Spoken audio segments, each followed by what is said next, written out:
Hello, everyone. Okay. Hi, on to our next talk. We have Cristi Middag, who'll be speaking about From Imposter Life to Imposter Moments, tips from a psychologist turned engineer. So a little bit about Cristi. She's a psychologist turned software engineer, currently navigating her way through the world of technology. After a short but intense journey of self-learning, Cristi landed a job as an associate engineer at VGW and started passing along her knowledge as mentor at She Codes Australia. 6 months later, she got promoted to engineer, still battling imposter feelings. She's passionate about helping others getting into tech, solving exciting coding problems, and cheese. Okay, thank you, Cristi. Thank you very much.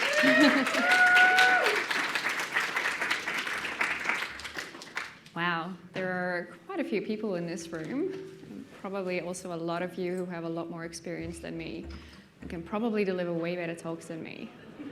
I don't even know why everybody's here to listen to me in the first place. I feel like such a fraud. I don't see any slides up at the moment, so I'm just going to keep going. So can I get a hands up if anyone has ever felt kind of similar, like you feel like you don't really belong, that you don't deserve your success? Oh, that's good. That's pretty much everyone here. Nice. That makes me feel better. For those of you who came in late and missed the introduction, my name is Cristi. I am a psychologist who is now currently a software engineer, and I'm going to talk about my journey into tech and kind of navigating this whole new world feeling like an imposter. And while I'm talking, I'm also going to share a lot of my personal experiences, which I'm a little bit nervous about. But I do feel that sharing and normalizing and acknowledging these feelings go a long way to actually overcoming them.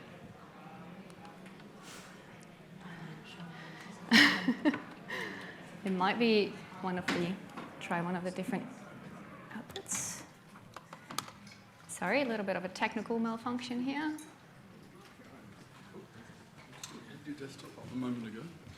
Yeah, I just tried a different one, but That wasn't a desktop, sorry. oh.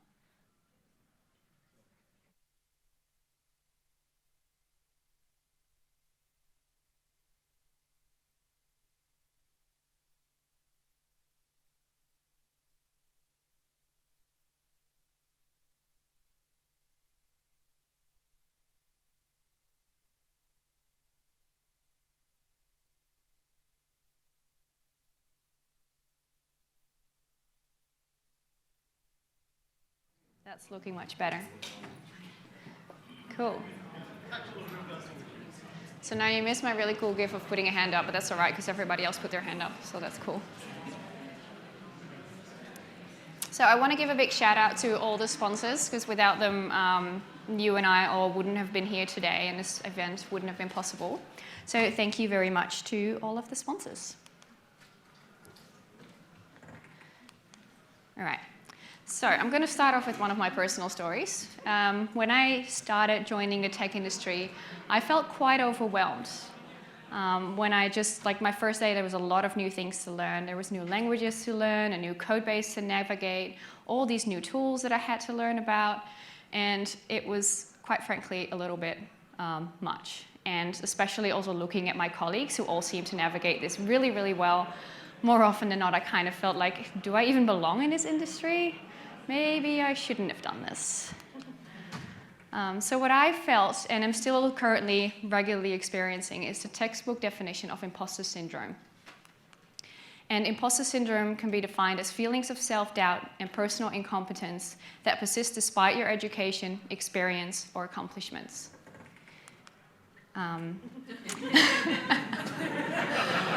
So you might wonder, what does it feel like to have imposter feelings? Well, if you kind of feel like you are Big Bird trying to fit in with the Darth Vader crew on the Death Star, that's when you can probably tell that you have imposter feelings. But jokes aside, there are some common imposter thoughts that are likely to occur. So let's have a look and see what goes on in the mind of people with imposter feelings. So you might feel like you are a fake and you're going to be found out. Sorry about that. You might feel that you actually don't deserve your success, and you may have just gotten lucky. You may feel like you're not really that special at all, and you feel like if you can do it, everybody else can do it. Or you may not be very good with praise and just kind of like wave it off as like, oh, I had a lot of help. Or maybe you just think that they were just being nice to you. But regardless what you're feeling, it turns out to be very, very common. Within the tech industry, it's actually 58% of people who experience imposter feelings currently in their career. And this includes people from companies like Amazon, Google, and Facebook. So this is a study that has been done by Blinds. They have done a very, very scientific study where they send people a question in their app and ask, do you have imposter feelings? Yes or no? I mean, it's very simple, but yeah, as you can see, they interviewed a lot of people in a lot of different companies that are quite familiar to most of you, I reckon. And this is a graph of these companies that have the highest rates of imposter feelings. So rest assured, you are not alone. But why is it such a common thing in tech? Why do so many people in our industry feel like they're undeserving of their success despite their obvious merit? Well, I can think of one thing. I don't know if anyone here has ever tried to explain to their mom what it is that they're doing without them zoning out or kind of looking at you like you're speaking in another language. But it's not just the people from outside the industry. It kind of like happens within the industry as well. I'm sure a lot of you have heard stories of projects that have been pushed where you like gave an estimate that it would take 4 weeks, 6 weeks, and they would push you to do it in 4 weeks. But then there's also expectations that come from within. So for instance, if you're a new starter in the industry, you may not really know what you need to do in order to perform in your industry. Or if you are more experienced, something like a promotion or new responsibilities can trigger imposter feelings as well. Then there is also the fast pace that's happening in the tech industry. Things change a lot. There's new languages all the time. There's new concepts that you need to learn all the time. You have to keep up, otherwise you will be outdated. And the same kind of works for companies in general. You always have to try and do the new thing to make your customers happy, otherwise they will go elsewhere. And it also kind of happens to yourself. You just want to keep up, you want to do a good job. As a new starter, you might even want to like rush into things and make sure that you get up to speed as soon as possible. And in the process, you may end up being burned out. But we shouldn't talk about it, right? Because it's kind of embarrassing to have these feelings, and I'm probably the only person who has it. Newsflash, you aren't. And then there is also the part of, like, some of us. This has literally happened to me today. I haven't had a single line. It was great.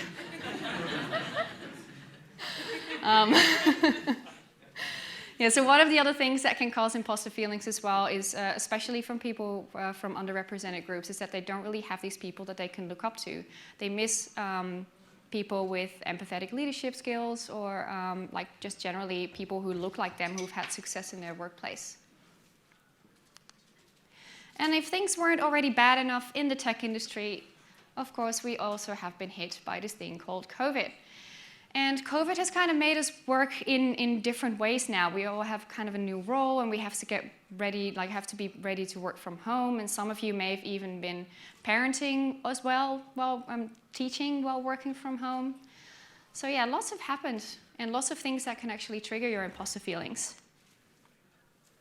But despite what you're feeling can be quite nerve-wracking, it's actually pretty normal.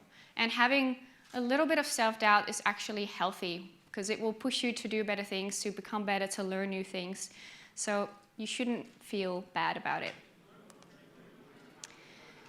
The goal here is to not feel like an imposter ever again, but to have the tools to talk yourself down faster when you have an imposter moment.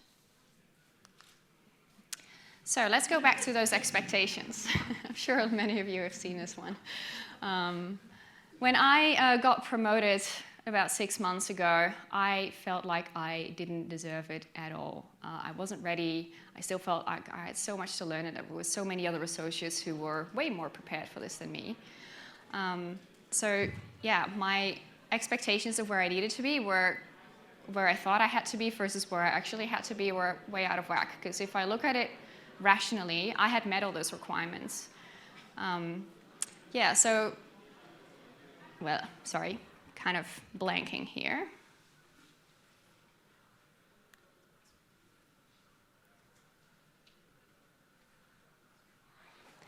Yeah, so I focus so hard on the things that I didn't know that I kind of forget how far I actually have come so far. If you look at me a year and a half ago, the only thing I was probably able to do was write a line of Python that said hello world in a console. And now I am working as a software engineer full-time at a company. I am mentoring and guiding people who are new to the industry or new to the job. And I am standing here presenting for all of you, so that should probably count for something, I guess.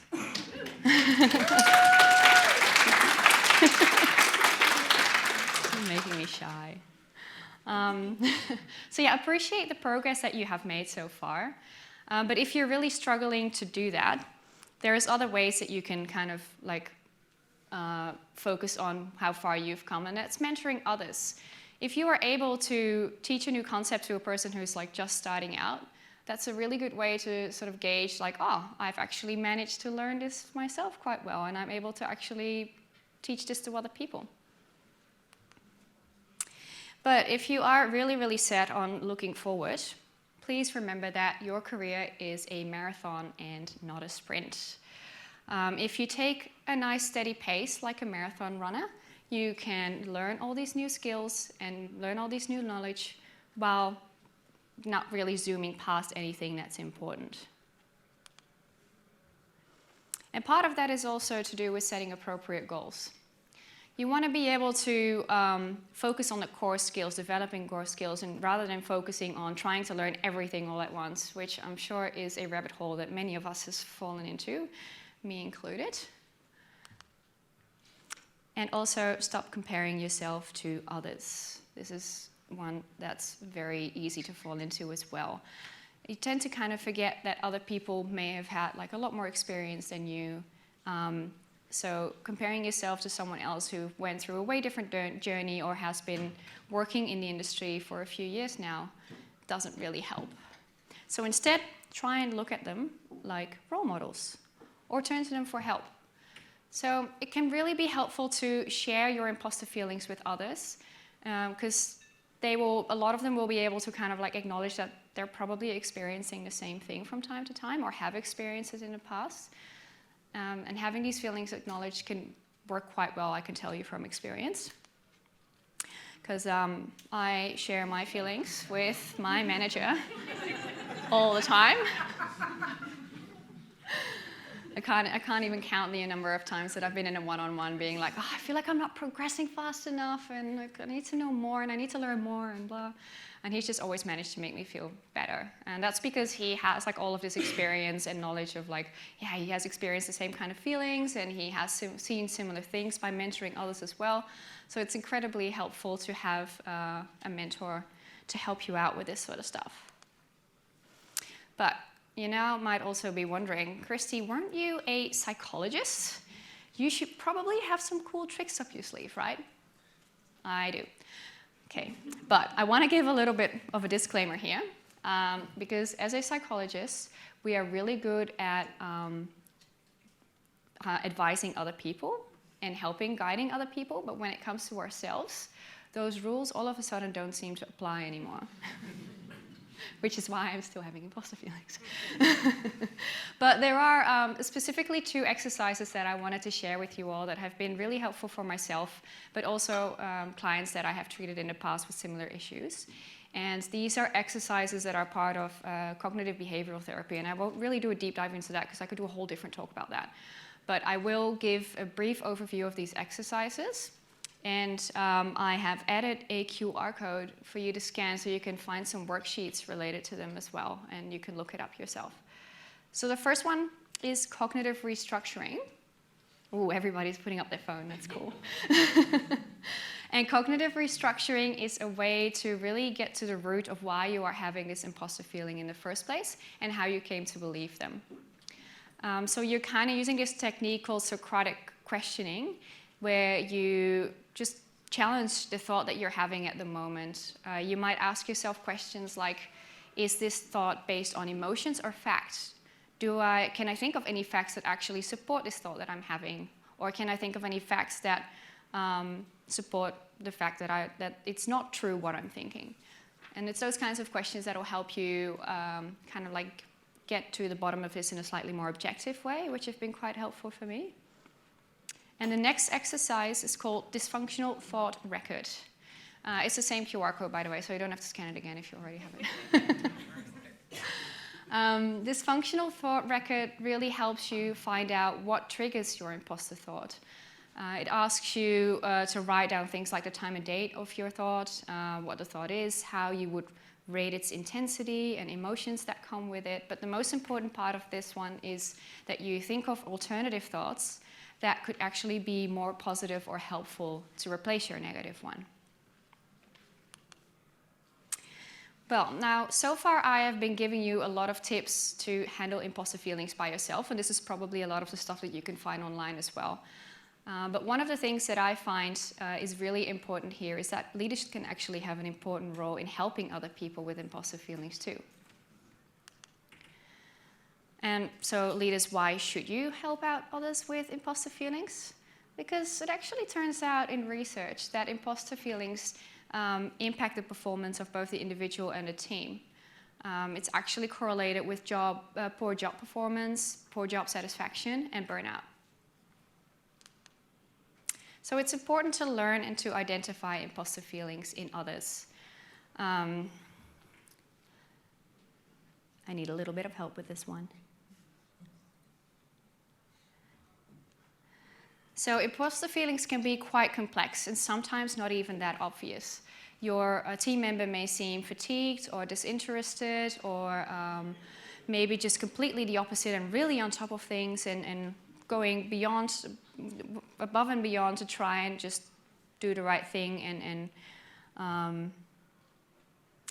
so that they can prove their worth. But what about the high performer who tends to avoid these more tricky projects? Or the person who doesn't put their hand up for a promotion?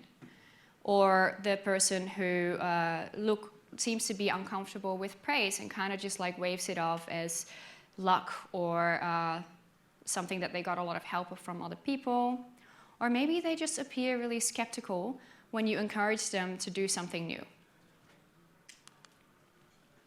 You also want to stay attuned to negative self-talk. Things like, oh, silly question, or I did really terrible on that presentation, or someone better should probably be doing this, or someone else should probably be doing this, are really good examples of self-deprecating talk and can be harmful for a team member's performance as well. But to be fair, it can be pretty hard to walk up to a manager and talk about these kinds of feelings, right? So as a manager, if you want to be able to have these kinds of conversations, you want to show empathy and vulnerability. And that means that you might have to open up about your imposter feelings first before someone else feels comfortable enough to come to you. So when a team member does come to you, it's important that you acknowledge their feelings and maybe share one of your own experiences. Ooh, I need to wrap this up, apparently. Quick, you want to organize appropriate mentoring.